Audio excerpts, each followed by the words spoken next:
各位正在收看《看看新闻》直播的各位观众，大家好。那现在呢，我们是在外滩。今天我们看到啊，这里有一个最新的展览正在进行，这是威廉·韦格曼先生的最佳模特的这样一个摄影艺术展。大家是不是跟我一样很好奇，这个最佳模特究竟是谁呢？我们今天请到了韦格曼先生和他一同来创作这些作品的非常重要的一名艺术家 John Rutter 先生。那他呢会和我们一起来看这次的展览，也和大家来做一下介绍。让我们一起来跟他问好吧。Hello, John. Nice to meet you. Welcome to Shanghai. Thank you. Thank you. So here now we are at the Folsom Foundation. Can you tell us why, what makes you decide to have this exhibition with Folsom Foundation? Well, we've been working to have a studio, a Polaroid studio in Shanghai since 2020. And with COVID and all the other delays, it's been a long time. So finally, this is the first step of really being able to do things.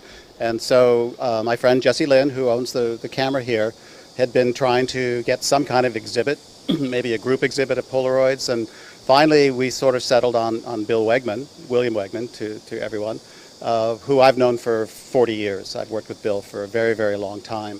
And so Bill kind of trusted my judgment, and I said this place is really great. And so this all came together very, very quickly in less than 2 months, which is extraordinary to pull together an exhibit of this kind in such a short period of time. So we're very excited that it's finally happening. Okay, so you've been working with William Wegman, and you call him Bill. Yeah, he likes Bill. Yeah, for a long time. Right. And this is one of his most famous art pieces, right? Yeah, well, an enlargement, of course, much bigger than the real piece there. So it's actually... Let us show this piece first. Let the cameraman to film this piece, and actually we can see the real one inside the exhibition. Yeah, it does scale up quite well, doesn't it, from the 20 by 24? So yeah, I hadn't seen it till we came yesterday, so I was a little taken aback at how impressive it looks on the side of a building. I'm sure Bill will love it too. So it must be very difficult to take such a big photo. It is. The camera, which we'll see shortly, is 5 feet tall, weighs 260 pounds or so, so it's quite a large instrument to actually work with. And so very slow process, a little difficult at times. It's a little fussy. It has its own idiosyncrasies when you work with it. So, but it's something that we, have worked with for so long, Bill and I together, that we pretty much got it down after quite a while. Okay, so let's walk in and have a look at some of the masterpieces. Okay. So how long have you been working with Will? I started working with him in 1981, and we kind of worked all the way through to about 2008, and that's when Polaroid, the original Polaroid, went out of business, and so it sort of put a pause on the program for a while. We obviously continued, but Bill had sort of moved on to working in other mediums by then. So, and this show actually is a mixture of 2 different mediums. It's the original Polaroids that we did together, and then the later imagery is done with a Hasselblad digital camera, and these are pigment prints done from those. So they're a little bit different in terms of that same subject matter, but a different process. Okay, now we are at the reception area of this exhibition, so we can see the title, and also 2 main digital pieces. Exactly. Right. Yeah.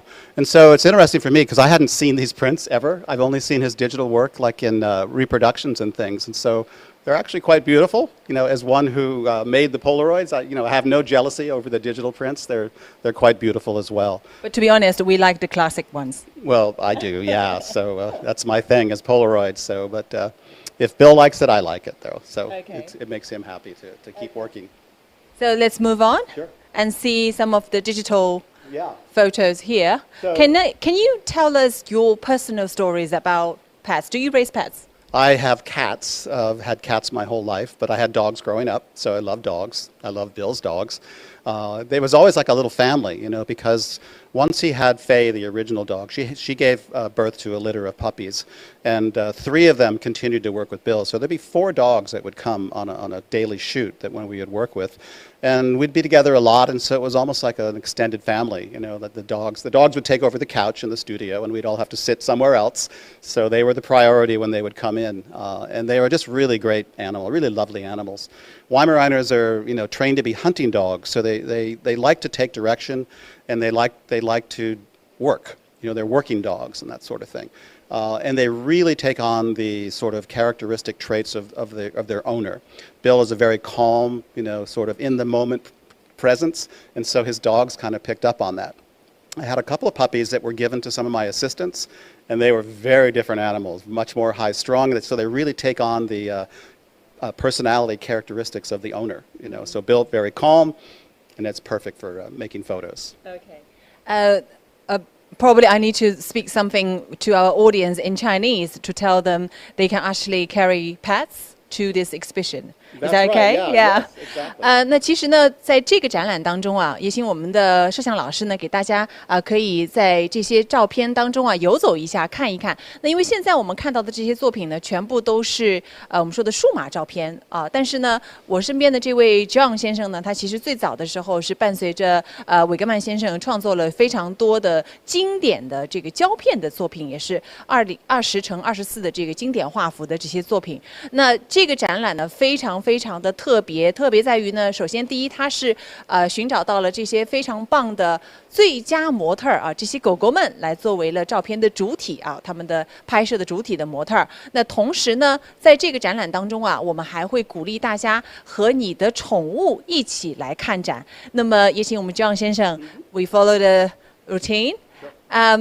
那么你如果带你的狗狗来看的话啊，非常有意思，就是你可以让他们也看看，哎，他们的同类如果拍成这样的大片，会是什么样的一种场景啊？但是呢，要提醒各位的是，由于这个来看展的这个观众啊，可能人数会比较多，那么可能要先进行一个预约，同时呢，也要保证好你的狗狗不会影响到其他的这些观众们来看展。更多的信息呢，也可以在官方网站上来做一个确认。Okay, so let's carry on.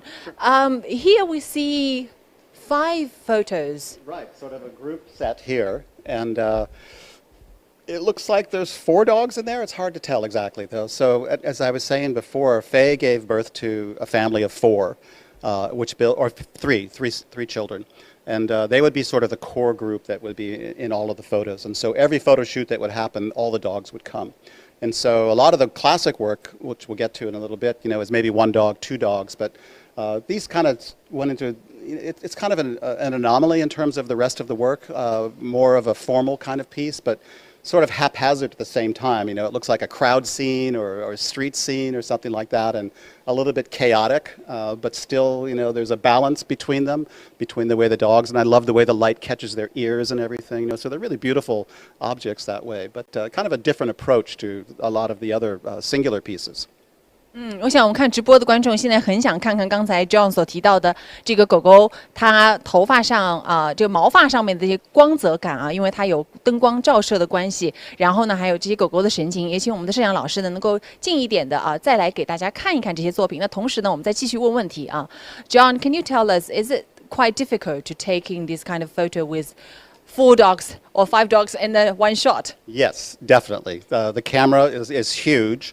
It has to be moved around a lot, and of course they're moving on set, the whole time. And so there was a little bit of serendipity to these where we would sort of frame it up, but there's a delay always in the time that you finish looking to frame the picture and compose it. A door has to be closed, a lens has to be closed, the film has to be brought down. So there might be 15, 20 seconds between the time that we've sort of okayed what the shot is and the time that the shot actually happens.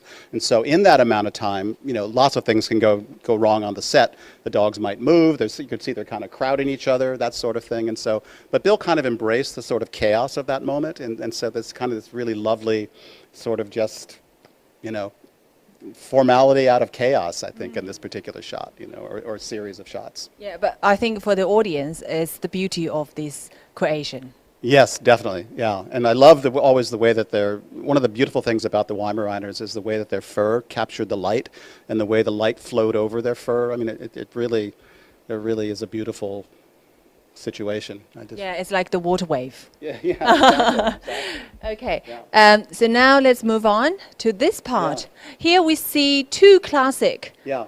And then 2 modern. Exactly, right. And so it's a nice juxtaposition because when this camera was invented in the late 70s, most photographers made pictures that were 8 by 10 or 11 by 14 inches. I don't have it in centimeters, but it's smaller. And so when this happened, suddenly you've got images that are not only very large, but also in color, instant. So it was kind of revolutionary at the time, because nobody had been doing work like this.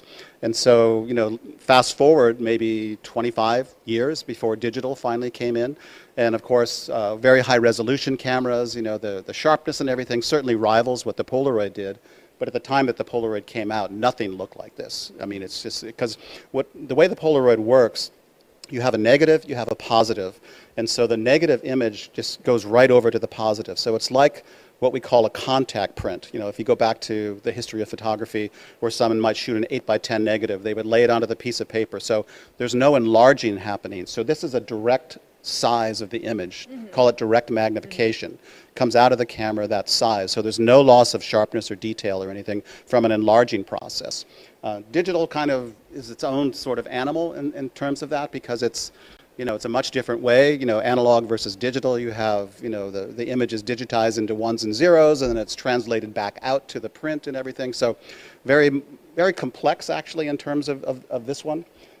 These, he would shoot, you would edit, you might retouch, and then you would finally print. And so it would take maybe a day or two. I mean, no one would do what we did here, which is to create a final piece of art in 90 seconds. So there's a huge difference in terms of the creation act itself. Very different from what digital is.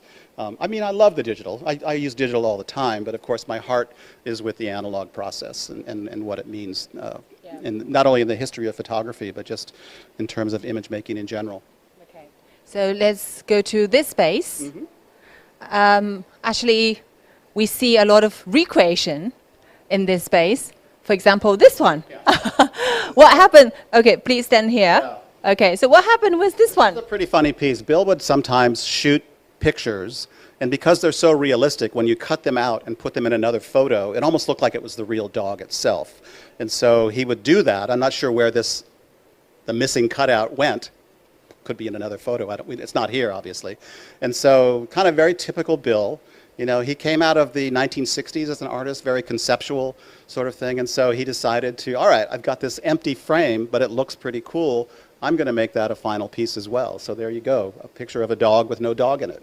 Yeah. But I will encourage the audience, especially the visitors coming from Shanghai, with the dog. Maybe they can raise up a little bit with their dog and then take another photo here.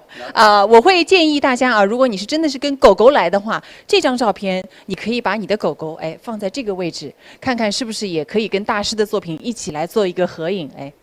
比如说我的脑袋在这边啊，也可以试试看。好 ，Okay, so for this space, actually we see all of them, or no, half of them are classic piece, and some of them are recreate for this one, like.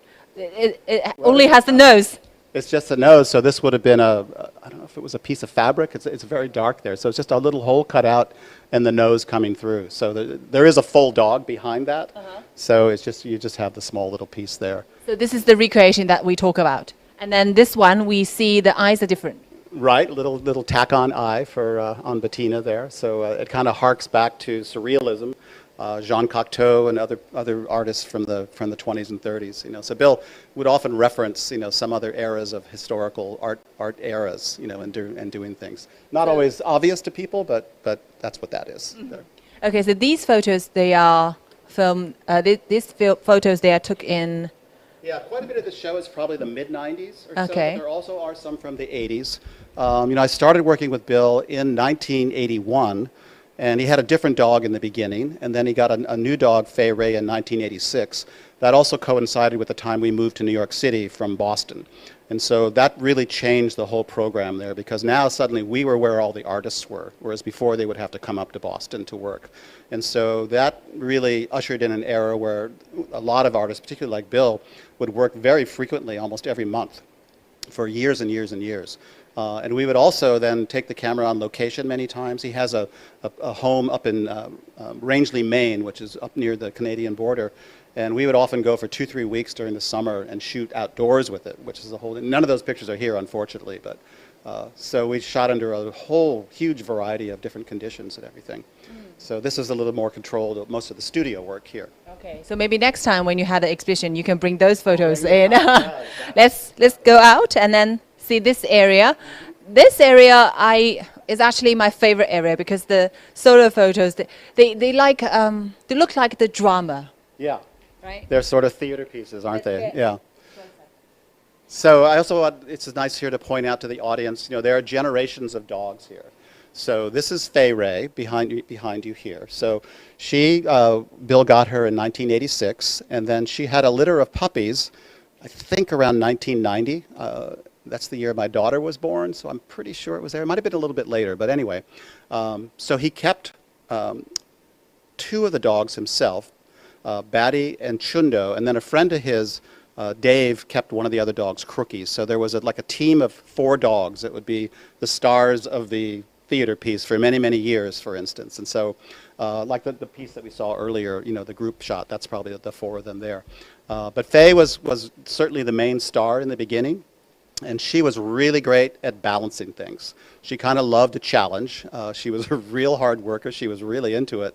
They would stay on set to everything, because all the dogs, we all have to shoot on a table, right? Because the camera's sort of high. You don't point down on the floor, and you don't get down on the floor with it. So they were always up on a table, raised up. So she would just stay there in between and everything. But holding the pose like that, you could almost see like the concentration in her face when she's looking, that she's actually working very hard to balance those sort of things. It's not that easy to do, even for a human, let alone a dog. And so that's why she becomes the favorite model. Exactly. Yeah. I mean, she is my favorite dog, I have to say, although I do love them all. But Fay is certainly got the most special place in my heart and all the dogs. When you see the face expression, yeah, you can actually see her acting skill is quite... Right, yeah. Right? Yeah, and here she's sort of getting a little on in age. You see she's starting to gray around the muzzle and everything. So she's a little bit older here. But. Yeah. But do you have any accident when you actually take the photos? Well, I guess you could call it an accident. Challenge. Yeah. So Bill, mostly worked on his own. He just generated his own ideas and wasn't really working for anyone. It was just really to create fine art pieces. But sometimes he would take a commission. And one time we did a commission for the London Times Sunday magazine piece. And so it was to shoot all these very high-end jewelry. Harry Winston, I'm not a jewelry person, but I remember that name, worth hundreds and hundreds of thousands of dollars. And so in one particular shot, Bettina had balanced on top of her head like a $250,000 necklace. And so everything was fine, balancing kind of the way Fay would. But as soon as the flash went off and the shot was over, she just took it and flung it back, and it went flying in the air. And I thought the people that were from the jewelers were going to have a heart attack there. So, and that's Batty, who is right here. So this is the daughter of Fay. Yeah, right. She's the jewelry flinger, if you will, there. And this is also kind of an interesting piece. This one here. In that, a lot of times we'd have a lot of different clients that would come in. And I had another artist named David Leventhal who did this huge project on Barbie. He did a book on it and everything, and then its exhibit. And so he would sometimes leave the props in the studio. And I would always warn other artists. I said, don't leave anything. If you don't want Bill to use your props and his pictures, don't leave them here. And so he didn't really care. And so sure enough, Bill found it in the closet, and before you know it, he's using it for this there. So I love this one. This is Barbie's house. Barbie's house with a giant dog in it there, and you can see Barbie's. I'm not quite sure if she's happy about it or horrified by it. It's hard to tell from her expression there, right? Yeah, every photo has a story. It does. Right? Absolutely. Okay, let's go forward. So those are the solos as well, right? And then we start to move into younger generations of dogs also. So this, I think, is Bobbin, who trying to do the lineage there. So Fay begat Batty, who begat Chip, who then sired a litter on which Bobbin came out of. And so I believe that's Bobbin. And so, over the course of 15, 20 years, we had 2 full generations of dogs. And then later on, Bill got another dog, Penny, who wasn't in the lineage, but still, became part of the family there. So we adopted her, I guess you could say there. So, and this is the male dog, Chundo, who also the child of Fay. And then we move into lots of Bettina sort of thing, younger ones. And then when they're all wrapped up, it's hard to tell who it is, but... Yeah, so this has been great for me because I haven't seen a lot of these originals since the day they were made, because what would happen when we work with an artist, they would, we'd pack up the work and they'd take it home and back to their studio, and I'd never see them again, maybe in a book or something. So for me, it's just a real treat to see the originals again. I can kind of just remember back in those days, the early 90s, back in New York and everything. So for me, it's kind of a little bit of a nostalgic trip to take this little tour with you. I think Mr. Wegman and also you would love to take these dogs like a person, like a friend. Oh, totally, yeah. I mean, the personality, each dog had their own personality too, which is kind of funny. There's a little video that I did of Bill where he sort of mimics their expressions, like Faye is very stern and Batty's like, I don't care, and then Chundo's like, what? And then the other one, Crookie, was very high energy, so she was like, blah, blah, blah, like that sort of thing. So they all had, and Bill would kind of use those skills for the kind of shot that he would want to do, So Faye was great at balancing objects. Batty was very fluid, was almost like acrobatic in the things that she would do. She was like a rubber dog. You could pour her almost and things. And Chundo, very big and strong and everything, so he would take on the sort of the classic male roles and everything. And then Crookie was Batty's sister, so often the two of them would be together. In fact, Bill did a film of them called the Hardley Boys, which had two females as the role. So it was like a half-hour film of them doing adventures up in Maine together. It's the classic sort of American book on the Hardley Boys. So. 那这个展览呢，其实我们在直播过程当中啊，希望给大家看到的只是几个作品，因为呢，我们还是希望大家能够真的是身临其境的来到这个外滩，来到复兴艺术中心，来亲身体验一下，看看这些狗狗们啊，他们被创作出来的作品是什么样子。那接下来呢，我们想请我们的摄像老师啊，先往前走，我们要回到原来刚刚一开始啊，带大家进入的那个空间，我们去好好的看一看创作出这些作品的那个大大的20×24画幅的照相机究竟是长什么样子的？也请 John 呢来给我们解析一下它当中的运行的这个诀窍都有哪些？我听说啊，全世界只有6台这样的机器，到目前为止还能够正常的工作，所以是非常稀缺的。我相信有很多的摄影爱好者也想知道啊，它是怎么工作的。So John, let's go back and then to see the camera make these photos. Okay. So why do you choose Shanghai as the first stop to showcase this camera? It's where Jesse is, our friend Jesse, who contacted me, I think first in 2019, just via email. They said, we are a group of photographers in Shanghai. We're very interested we love your process. We'd very much like to have a camera in Shanghai. Can we talk? And I said, well, okay, sure. And I didn't, I get a lot of approaches like that. People come in all the time, and then nothing ever happens from it, right? So I kind of didn't think that much about it, and then he came back to me more serious, and he says, we want to bring you to Shanghai to show you we are serious and to show you our beautiful city and introduce you to artists and that sort of thing. So I came in January of 2020, right before COVID started, so did all that. We didn't really know what was going on and everything, and I left, I think, on January 19th, and I think the parts of the country started closing down on the 23rd or so. And so I get back home and I'm thinking, all right, well, they're going to be busy for a while with this problem. They're having no idea that the whole world was going to be turned upside down and everything. And so that was a problem, and it caused a lot of delays, but Jesse never gave up. And so it took 4 years to really get this to come. And so now we're finally seeing the fruit bearing from that process of it happening here in Shanghai. And now the next step is to have Chinese artists start to do work similar or different or whatever with the camera and really make it, a Chinese instrument. So can I call it the first tryout outside of the States? No, there's been European cameras, and there have been cameras in Asia before. There was a camera in Japan off and on in the 80s and maybe into the 90s. I've been to Japan 3 times for Polaroid, first in 83, long time ago, and then in 2001 and 2003. So, but nothing since then. So it's been over 20 years since that happened. And of course, we all thought Polaroid was going away, right? I mean, the original company went bankrupt in 2008.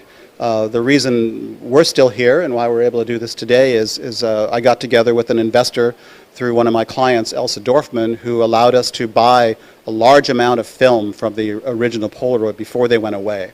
So we did that. So we've been taking care of that and keeping it and spooling it and making the reagent as we go. Well, maybe we'll talk about the film once we get over to the camera. Okay. And so that allowed us to continue. And so it's been a rocky road since then. It's not the same as being as part of a big company like Polaroid. We're sort of on our own. We're a very small company, but we're able to do it. And so this is a new version of the camera. Polaroid built 5 cameras in the 70s in the original factory at Polaroid. So they had their own metalworking and woodworking shops. There was probably a team of maybe 25 or 30 people that worked on those machines back then. This particular one is built by one person, a guy named Tracy Storr in California. His company is called Mammoth Camera. And he actually, believe it or not, one person built this camera. Now he does go out to outside vendors to do some of the the more sophisticated like water jet work and computer generated design stuff. But for the most part, this is a machine that is hand built by one person, which is extraordinary.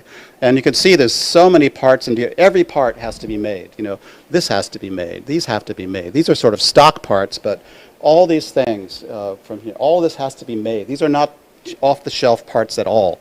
They all have to be machined, and generally they have to be either anodized, which is how they get black like that, or powder-coated sometimes. So it's a very complicated process to build one of these cameras. And that's just the camera part of it. Inside there's a very sophisticated system for processing the film and everything, and that has all kinds of very tiny, small, sophisticated parts in it. So this is the film that you will talk about? Yes, this is the film. Let me grab it. Oh. Be careful. I don't want to clock my head, right? Oh, okay, yeah. Okay. So, if everybody's familiar with old-fashioned Polaroid, I don't know many people are still alive like me, who, when I was a child, that was my Polaroid, where my dad had a camera where you pull the film out and you wait 60 seconds and you peel the picture apart.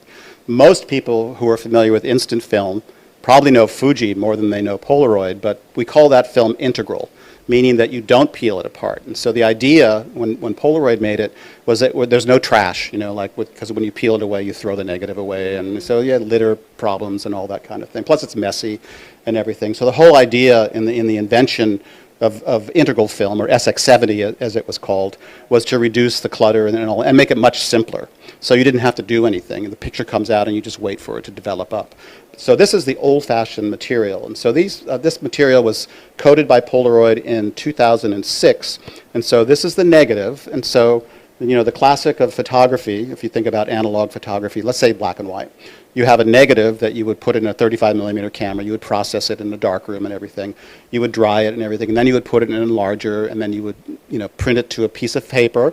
Paper goes into chemical. So a very complicated process, right? So we still have the same thing. So this is the negative, and this would be the final print. So this is negative. We call this positive.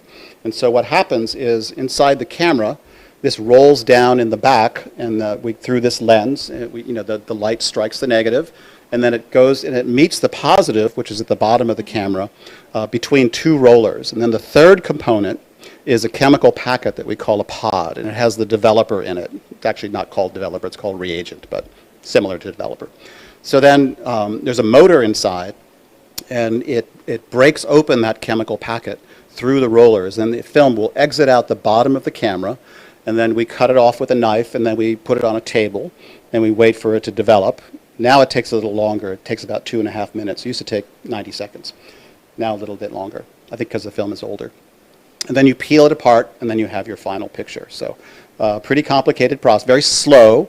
Not only is the shooting part of it there, so imagine, like we were talking before about the 5-part piece with all the dogs on there. So imagine a table like right here, and all the dogs are right here. And so I'm trying to look through the back, and they're kind of rustling around, they're moving around, they're hitting each other, and so I'm trying to frame all that. And then at a certain point we say, all right, that's the picture. So what happens is the lens has to be closed because, to keep the light from coming in right there. And then the back of the camera is closed, then the film has to be brought down. And then we also have to then start the process there. I think Jesse just walked in with the pods right now, so perfect timing. Jesse, why don't you come over here for a second? And let me hand these off to you.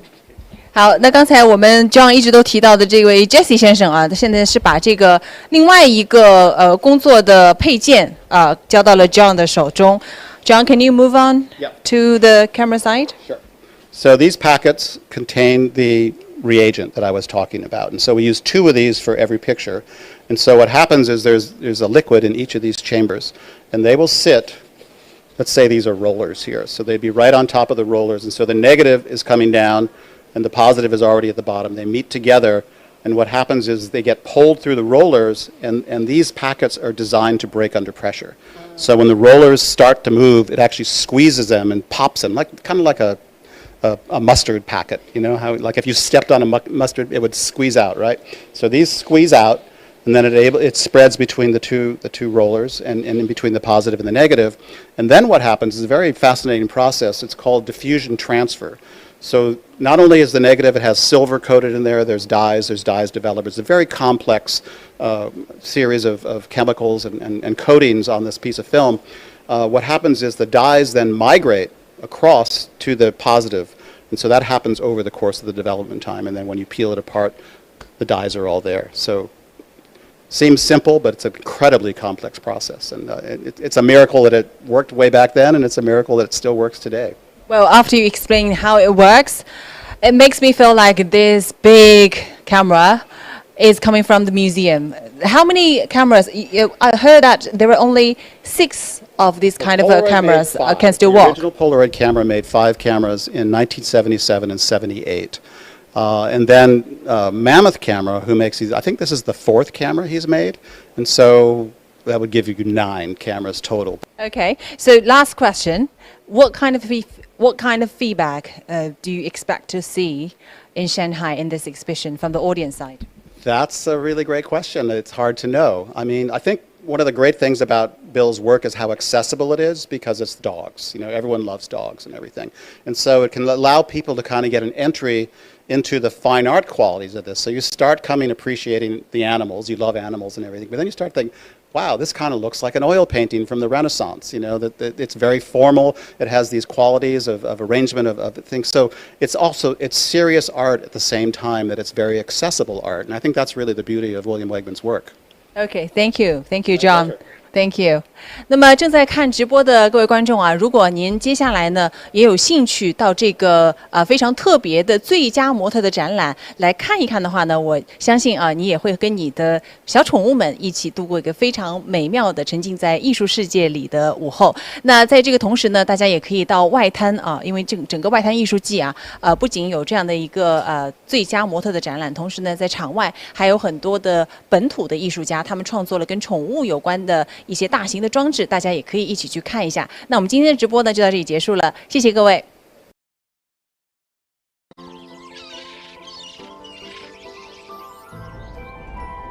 大家都说我变漂亮了，其实是气色好，肌肤保湿做得好，气色自然漂亮。我选择 KS 皇家呵护芦荟保湿舒缓凝胶，因为它用国际芦荟协会认证高品质的库拉索芦荟，含有大量的粘多糖体，类似于玻尿酸，可以帮助锁住皮肤水分，让肌肤长时间保持水嫩，还运用 TTS 技术增强芦荟的生物活性，修护舒缓日晒后的各种不适。KS 皇家呵护芦荟保湿舒缓凝胶，帮助您随时拥有水润肌、好气色，呵护您，呵护全家人，专属你的 KS Royal Care。